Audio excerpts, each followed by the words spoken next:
नमस्कार दोस्तों, target with PS Parihar channel में आपका स्वागत है। आइए शुरू करते हैं और देख लेते हैं कि आज के दैनिक सायंकाल समाचार की इस वीडियो में विद्यार्थी जीवन से संबंधित कौन कौन सी सूचनाएं हैं।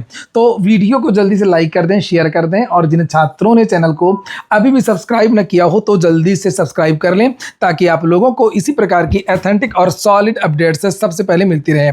आज का वीडियो बहुत महत्वपूर्ण है और सारी की सारी सूचनाएं भी महत्वपूर्ण है, इसलिए आप लोग वीडियो को लास्ट तक देखिएगा। सबसे पहले हम लोग बात करेंगे उत्तर प्रदेश दरोगा भर्ती की गलत उत्तर कुंजी पर।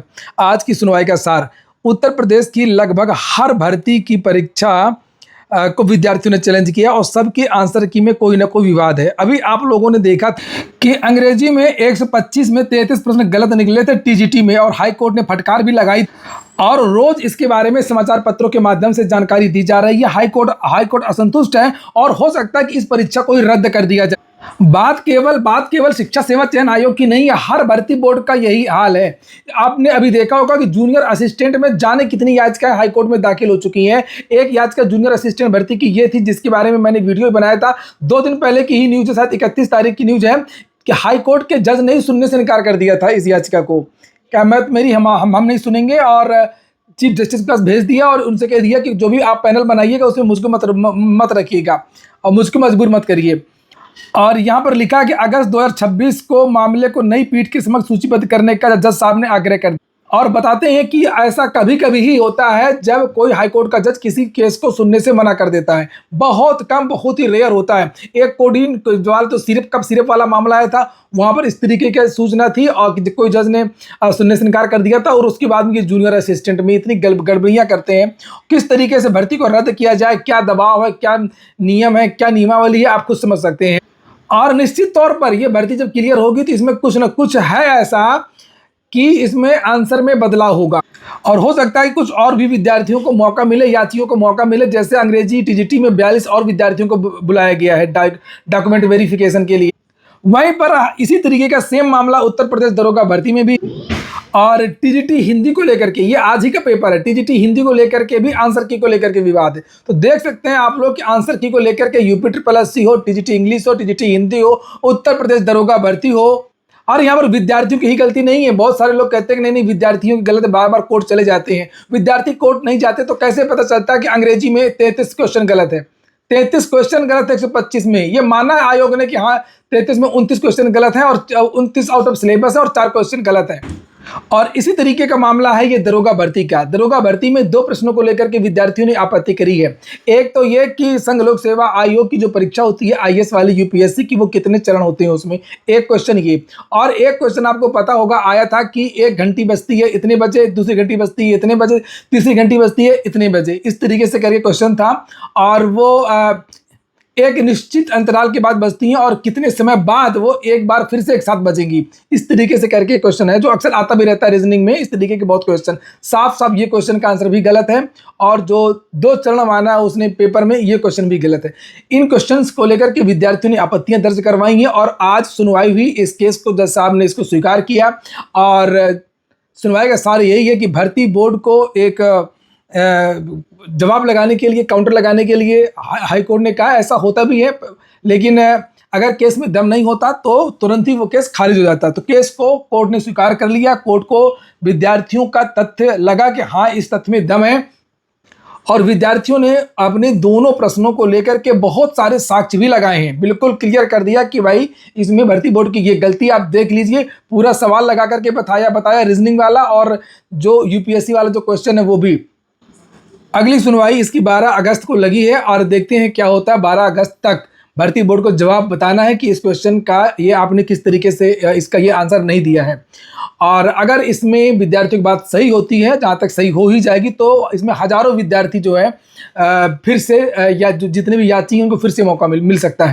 और वैसे मैं बता दूं कि जो भी ये विद्यार्थी जो कोर्ट का केस लड़ रहे हैं, इनका एक ग्रुप है, व्हाट्सएप ग्रुप है, टेलीग्राम चैनल जो भी है मुझको भेजा विद्यार्थियों ने, वो मैं कमेंट बॉक्स में दे दूंगा, डिस्क्रिप्शन में भी दे दूंगा। आप लोग उसको ज्वाइन कर सकते हैं और चीज़ों को अच्छी तरीके से समझ सकते हैं, रोज़ अपडेट प्राप्त कर सकते हैं, चूँकि मैं रोज़ अपडेट नहीं दे सकता। अगली सूचना है अवैध गिरफ्तारी की। प्रयागराज में 29 मई को एक कैंडल मार्च निकला था शांतिपूर्वक। प्रयागराज में बहुत सारे शिक्षकों ने भी सहयोग किया था और संयुक्त प्रतियोगी हुंकार मंच के संयोजक पंकज पांडे और आशुतोष पांडे भी।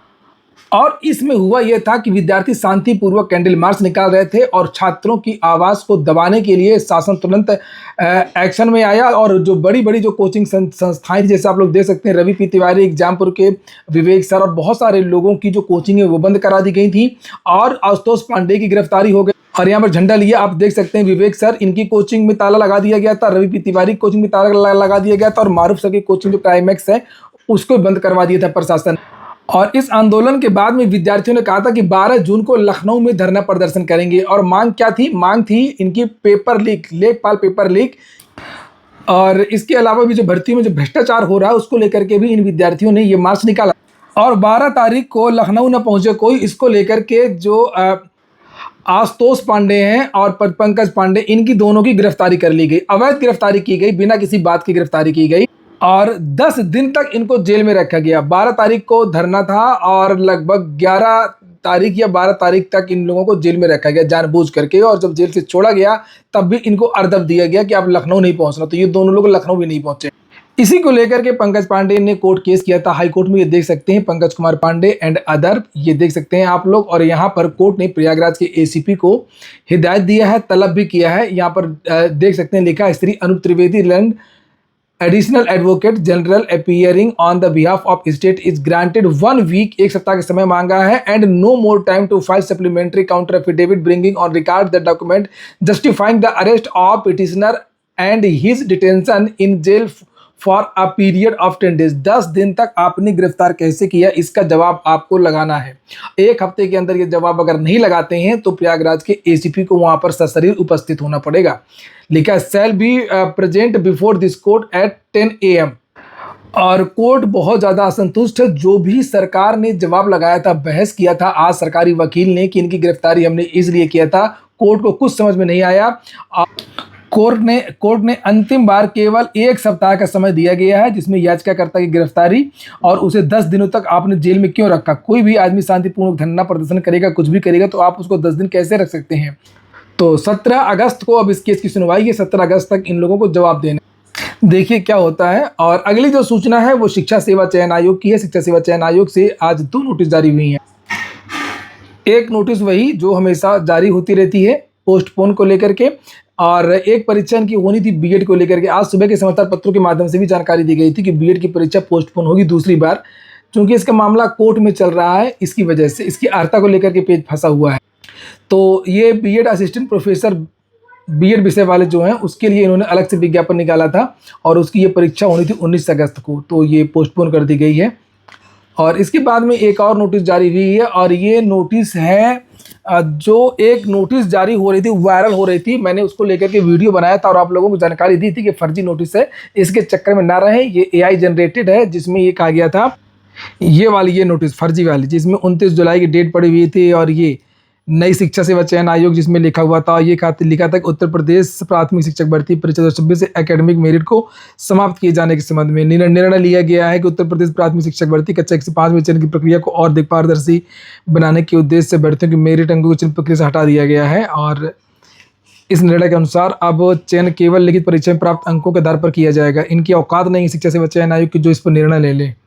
ठीक है, ये सब निर्णय काम होता है शासन का और निदेशालय का। ये जो इनसे कहा जाएगा ये केवल वो करेंगे, ये केवल परीक्षा करवाते हैं, इसके अलावा कुछ नहीं कर सकते। ये निर्णय कहाँ से ले लेंगे, तो निर्णय ले यहाँ पे शब्द का प्रयोग किया गया है। कोई शैक्षिक भरांकन नहीं होगा, आरक्षण, ये सब चीज़ें ठीक है, ये गलत है, फर्जी है। तो ये जो इनका लोगो ये बना हुआ है, ये जो नाम लिखा हुआ है, ये वैसे तो ये है ही नहीं है, शिक्षा सेवा चयन आयोग का नाम ही नहीं है, ये नाम ही गलत है। शिक्षा सेवा चयन आयोग कैसे कह सकते हैं कि हमारा लोगो हमारा नाम इस्तेमाल कर रहा है, ये उनका नाम ही नहीं है। उनका नाम तो शिक्षा सेवा चयन आयोग है, नया थोड़ी है। आप देख भी सकते हैं दोनों नोटिस में, दोनों आयोगों के नोटिस में नाम में कितना अंतर। ये देखिए दोनों में कितना अंतर है। यहाँ पर ये उत्तर प्रदेश शिक्षा सेवा चयन आयोग, इसका नाम उत्तर प्रदेश शिक्षा सेवा चयन आयोग, नया भी नहीं है, ना नई है ना नया है, बस केवल उत्तर प्रदेश शिक्षा सेवा चयन आयोग। और यहाँ पर नीचे एड्रेस वगैरह, ये फर्जी नोटिस है, इसमें नहीं लिखा हुआ है। इसी को लेकर के चेताया शिक्षा सेवा चयन आयोग ने कि ये जो जिसने बनाया उसके खिलाफ कार्रवाई की जाएगी। कर्नलगंज थाने में एप्लीकेशन भी दे दिया गया है, लिखा है कर्नलगंज थाने में लिखित सूचना प्रेषित कर दी गई। ठीक है, सही बात है, अभी आज इतना किया है, कल कुछ और ये लोग कर देंगे। सर्वसाधारण विशेषकर अभ्यर्थियों से अनुरोध है कि वे सोशल मीडिया व अन्य अनधिकृत स्रोतों से प्रसारित किसी भी सूचना पर विश्वास न करें और ना ही उसे अग्रसारित करें। आयोग से संबंधित सभी सूचनाएं, विज्ञप्तियां, परीक्षा कार्यक्रम, संशोधन व अन्य आधिकारिक जानकारी केवल शिक्षा सेवा चयन आयोग की आधिकारिक वेबसाइट पर उपलब्ध कराई जाती हैं। आज के वीडियो में इतना ही। वीडियो आपको अच्छा लगा हो तो वीडियो को लाइक अवश्य कर दें। पूरा वीडियो सुनने के लिए बहुत बहुत धन्यवाद। शुभ रात्रि।